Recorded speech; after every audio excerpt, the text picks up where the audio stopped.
Hello friends, welcome back to my channel. दोस्तों, आज की इस वीडियो में मैं आपको बताने वाला हूं दोस्तों, अगर आपके पास भी पेन ड्राइव के डुअल ड्राइव शो हो रहे हैं तो उसमें से एक ड्राइव को जो है कैसे रिमूव कर सकते हैं। तो इस वीडियो में मैं आपको यही बताने वाला हूं, तो वीडियो को एंड तक देखते रहिए। दोस्तों, ये जो डुअल ड्राइव है, अगर आप बूटेबल पेन ड्राइव बनाते हैं तो उसके साथ में ये एक ड्राइव बन जाता है, तो आप उसको ईजिली रिमूव कर सकते हैं। तो सबसे पहले आप जो है यहाँ पर देख सकते हैं, एक्सप्लोरर ओपन कर लेता हूँ मैं। एक्सप्लोरर ओपन करने के बाद यहाँ पर ये मेरे पेन ड्राइव है, इसके साथ में यहाँ पर एक और ड्राइव बनता है। अभी आपको यहाँ पर ये शो नहीं हो रहा है, लेकिन यहाँ पर ये दो ड्राइव बना हुआ है।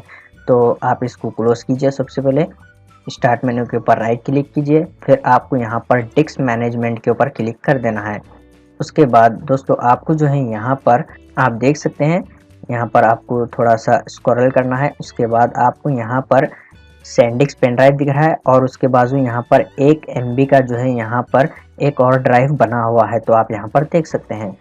तो आप जो है इसको इजीली डिलीट कर सकते हैं। यहाँ पर देख सकते हैं आप, सैंडिस्क पेन ड्राइव है और यहाँ पर UEFI का एक ड्राइव बना हुआ है यहाँ पर, और ये 0 MB यहाँ पर शो हो रहा है। अगर आपको इसको डिलीट करना है तो आप इसको यहाँ पर सेलेक्ट कीजिए, राइट क्लिक कीजिए, उसके बाद यहाँ पर डिलीट वॉल्यूम के ऊपर क्लिक कीजिए, फिर आप यहाँ पर यस के ऊपर क्लिक कीजिए। तो गाइस, जैसे कि आप यहाँ पर देख सकते हैं, सैंडिस्क के साथ जो और एक ड्राइव बना हुआ था वो यहाँ पर से डिलीट हो गया है।